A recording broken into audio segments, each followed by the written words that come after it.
My husband looked at me across the dinner table one evening and said, "Do you have any idea how much it costs just to keep you around?" I was 61 years old. I had worked as a hospital administrator for 32 years. I had raised 2 children, maintained a home, driven 4 hours round trip every Thanksgiving to visit his family in Sudbury.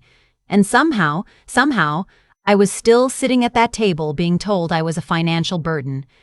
I set down my fork. I looked at him, and I smiled. That smile would become the most expensive expression of my life. For him, anyway. His name was Gerald. We had been married for 23 years. We met in our late 30s.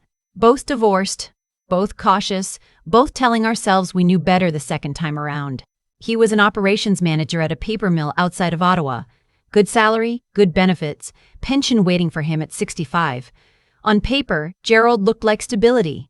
And for a long time, I told myself that stability was enough. But Gerald had a particular relationship with money that I spent years trying to understand and eventually accepted I never would. He tracked everything, not in a careful, responsible way of someone who grew up without much. He grew up in a comfortable home in Kingston, never missed a meal, went to university on his parents' dime. No, Gerald tracked money the way some people track grudges, with precision, with satisfaction, with the quiet pleasure of someone who enjoyed knowing the exact weight of what others owed him. In the early years, I told myself it was just his personality. Careful. Detail-oriented. A little rigid, maybe, but reliable. When we combined households, he suggested we split everything 50-50. I agreed. I was earning well, I believed in fairness, and I didn't want to be the kind of woman who expected a man to carry her. So we split the mortgage on the house we bought together in Kanata. We split the groceries. We split the utilities, the insurance, the property taxes. What we did not split was the invisible work. I want you to understand something clearly because I think it matters. I am not a woman who resents cooking or cleaning or organizing a household. I actually enjoy those things when they are chosen freely. What I resent, what slowly, quietly, and then all at once began to hollow me out, was that my contributions were never counted. Gerald's name went on the checks. Gerald's money went into the shared account. And when the furnace needed replacing or the driveway needed sealing or we needed new windows because the old ones were leaking cold air every February, Gerald would look at the invoice and say, "Half of that's on you." But when I spent 3 hours making a proper Sunday roast for his parents, that wasn't on him at all. When I organized every Christmas, bought every gift, wrote every card, that wasn't calculated into any ledger. When I took an unpaid afternoon off work to wait for the plumber because Gerald had a meeting he couldn't reschedule, and then he charged me half the plumbing bill, that particular accounting didn't seem to register. Our daughter Claire noticed before I was willing to admit it. She was visiting one weekend from her apartment in Gatineau, sitting at the kitchen island while I made dinner, and she said very quietly, "Mom, why do you always ask Dad before you spend money? You make more than he does." I didn't have a good answer. I just told her it was easier that way. But that sentence stayed with me. It followed me to work on Monday morning. It sat across from me at the dinner table. It was still there 3 weeks later when Gerald came home and told me that he had invited his brother and his brother's wife and their 3 adult children and their partners and a sister from Barrie and her husband and her 2 teenagers to our house for the long weekend in August, the civic holiday. 14 people, for 4 days. "I figured you'd want a host," he said, already opening the refrigerator as though the conversation was already settled. "Your cooking is better than a restaurant." I said, "That's quite a lot of people for 4 days." He said, "It's my family." I said, "It's also my house." He looked at me with that expression I had come to know very well over 23 years, the one that meant he was recalculating something, adding up what I had just cost him in goodwill. "I already told them," he said. I said, "Okay," and I smiled. Now I want to explain something about that smile, because I know how it sounds. It sounds passive. It sounds like the smile of a woman who has given up. But I had spent the previous 3 weeks thinking very carefully about what Claire had said, and somewhere in that thinking I had arrived at a kind of clarity I hadn't felt in years. Not anger exactly, something quieter and more precise than anger, something that felt honestly a lot like arithmetic. I started keeping notes that same evening, not dramatic notes, not a diary of grievances, just a running document on my phone, the same way Gerald kept his spreadsheets, where I recorded everything I contributed to our household that didn't appear in our shared bank account. My time, my labor, my expertise. I looked up the going rate for a personal chef in the Ottawa area, between $100 and $150 an hour for meal preparation, not including groceries. I found the rate for a household manager, the kind of service wealthy families in Rockcliffe Park use when they need someone to coordinate tradespeople, manage schedules, handle correspondence. $90 to $120 an hour. I found the rate for a professional event planner because that is what every Christmas and every Easter and every birthday in our household had required of me for 23 years. Event coordination ran anywhere from $75 to $200 per event, depending on complexity. I am a hospital administrator. I understand budgets. I understand documentation. I understand what it means to assign value to labor that is often treated as invisible. I did not share any of this with Gerald. The long weekend arrived. His brother and sister-in-law drove up from Brockville. His sister came from Barrie with her husband and the teenagers. 3 of his nieces and nephews came with partners, 14 people in total, as promised. They arrived in waves starting Friday afternoon, dragging coolers and overnight bags through my front door, exclaiming over the house, complimenting the garden, asking what was for dinner. Gerald stood in the living room with a beer in his hand, laughing and talking and being the generous host of a home he shared with his wife, who was in the kitchen. I made cedar-planked salmon on Friday night. I made a full breakfast Saturday morning. Eggs, back bacon, sourdough toast, fruit salad, real maple syrup from a farm we'd visited in Lanark County. I made a barbecue Saturday afternoon that required 4 hours of preparation, including 2 types of marinades, 3 salads, corn on the cob, and a potato dish I had been making for 20 years that his sister always requested specifically.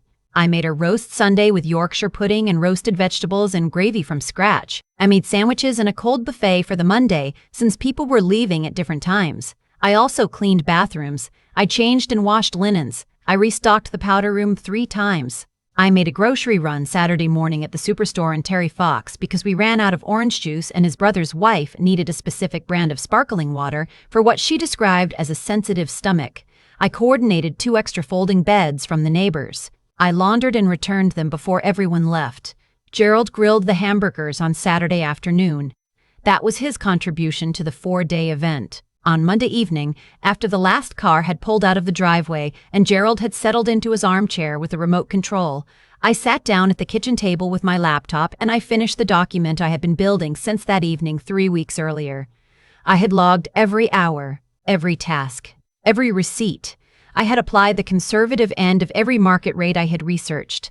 I had included a note at the top that said this was not a bill. It was, I wrote, simply a record.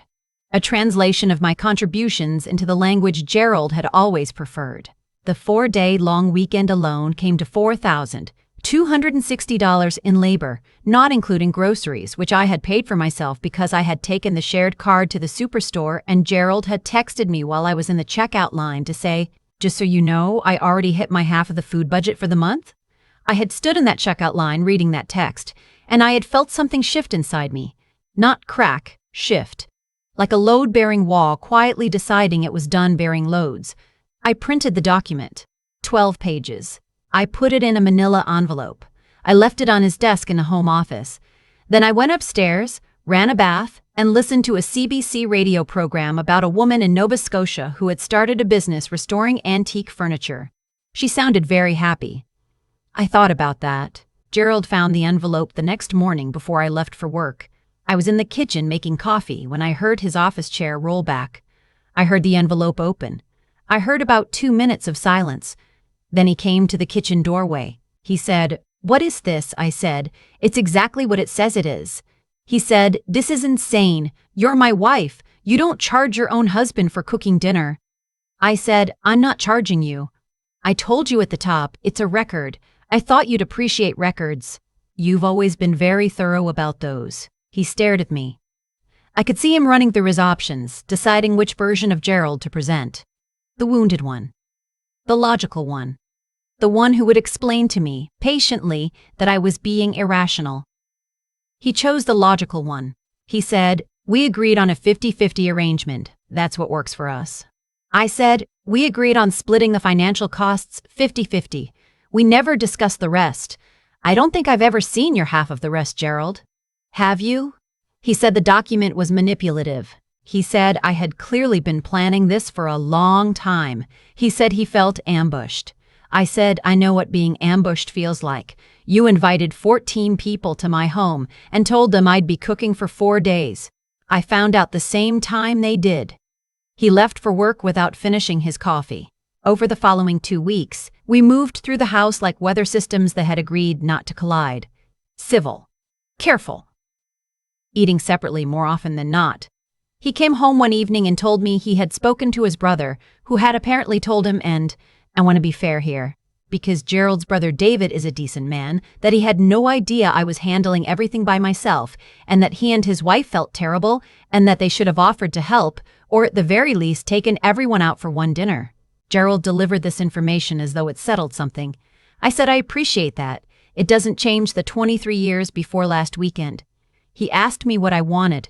It was the first time in a very long while that he had asked me that question, and I realized, sitting across from him in the kitchen we had shared for 17 years, that I no longer knew what the correct answer was.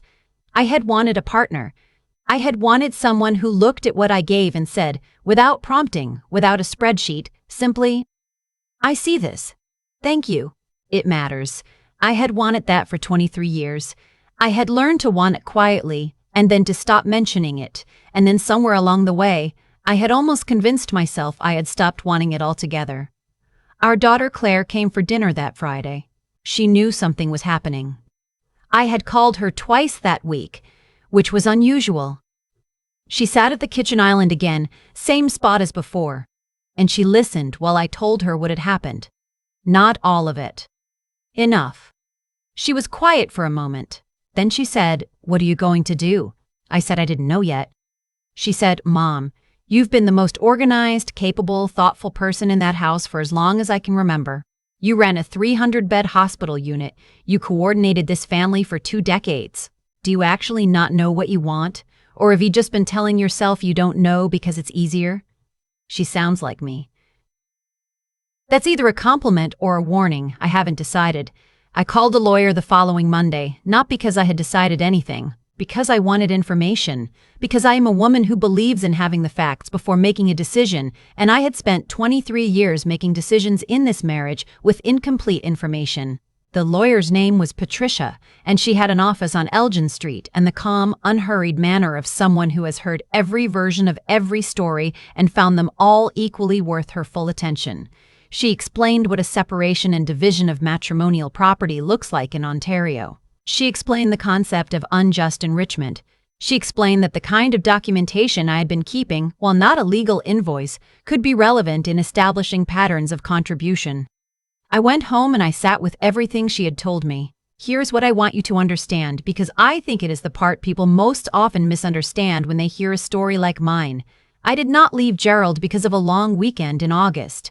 I did not leave him because of a spreadsheet, or a shared account, or the particular way he held money close to himself, like something that might escape if he loosened his grip.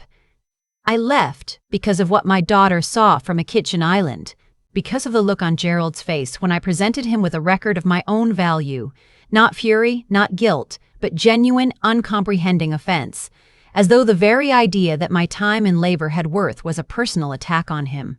That look told me more than 23 years of Augusts and Thanksgivings and Sunday roasts ever had. I told Gerald I wanted a separation in September. He was not expecting it. He thought the envelope had been the explosion, and that we were now in the aftermath, the rebuilding. He had already, I could tell, begun composing the version of events he would tell his brother, the version where we had a rough patch and worked through it. He asked me to reconsider. He said he knew he had been rigid. He said he was willing to see someone, a counselor, whatever I needed. He said, and I believe he meant this genuinely, that he loved me. I told him I believed that he did, in his way. But I told him that love, in my experience, had to be expressed in the daily details of a life, not announced in the crisis at the end of one. And the daily details of our life had told me, consistently and clearly, that Gerald loved me the way he loved his pension plan, reliably maintained, carefully protected, but ultimately valued for what it provided him. I moved into an apartment in Westboro in November. It has large windows and a gas fireplace and a kitchen that is entirely my own. I cook what I want, when I want, for whom I choose to invite. Claire came for dinner last week. She brought wine. We sat at my small table by the window, and she asked how I was, really, and I told her the truth. I was better than I had been in years.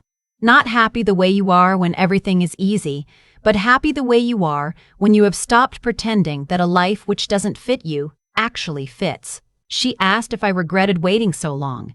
I thought about that for a moment. I thought about the woman I was at 38, cautious and hopeful, telling herself she knew better the second time around. I thought about what I would say to her if I could. I think I would say, keep your records. Not as ammunition, not out of bitterness. Keep them because you deserve to know the value of what you give, and pay attention to whether the person you give it to knows that value too. Not when you hand them 12 pages and ask them to look, but on an ordinary Tuesday without being asked. I don't know if Gerald will ever understand what happened. I think he genuinely believes he was a fair man, and in the narrow ledger he kept, the one that only counted dollars, maybe he was. But there are other ledgers, and I kept those too. I have thought a lot about what it means to finally act on something you have known for a long time, not the moment of action itself. That part, when it came, felt almost quiet, but the years before it, the years of adjusting, of telling yourself that what you were living with was simply the shape of a practical life, and that wanting more than that was somehow naive or ungrateful. What happened to me, and what I think happens to a great many people in situations like mine, is not a single dramatic wrong. It is something slower and more ordinary than that. It is the accumulation of small decisions, each one seemingly reasonable on its own, that together form a life that doesn't resemble the one you imagined. Gerald was not a cruel man. He never raised his voice. He never humiliated me in public. By the most basic measures, he was a responsible husband. But responsibility without genuine recognition is not the same as partnership, and I spent 23 years confusing the two. What I did with those 12 pages was not revenge. I want to be clear about that because I think the word revenge suggests something hot and reactive, and what I felt when I sat down to write that document was neither of those things. It was the application of intelligence to a problem I had been too patient for too long to name clearly. I had the skills. I had used them every day for 32 years in a professional setting. To document, to quantify, to present evidence in a way that could not be dismissed as emotional or irrational. The decision to apply those same skills to my own life was not bitterness. It was simply competence, finally turned inward. There is something important in that, I think. We are often taught, women especially, and women of my generation most of all, that bringing rigor and clarity to our personal lives is somehow cold or calculating, that love should operate on trust and feeling alone, and that the moment you start counting, something has already been lost. But I would ask you to consider the other side of that. What is lost when only one person is counting? What happens to the person whose contributions are never entered into any ledger, whose time and skill and effort are simply assumed to be available, like a public resource, indefinitely? What I learned from Gerald, and I mean this without bitterness because it is genuinely useful, is that the terms of a shared life need to be spoken out loud, early, and revisited honestly over time. Not because love requires a contract, but because the people we love deserve to know what we actually need, and we deserve to know whether they are capable of meeting it. Silence is not the same as acceptance, and acceptance is not the same as peace. The morning I drove away from the house in Canassa with the last of my things, my daughter Claire stood in the driveway. She didn't say anything particularly significant. She just hugged me for a long moment, and then she said, "You look like yourself." That is what I am holding on to. Not the invoice, not the long weekend, not the look on Gerald's face in the kitchen doorway. Just that. The idea that it is possible at 61 to look like yourself again. And the knowledge that the clearest, most lasting form of strength is not the kind that endures without limit. It is the kind that knows, finally, when enough has been given and chooses, quietly and without apology, to stop.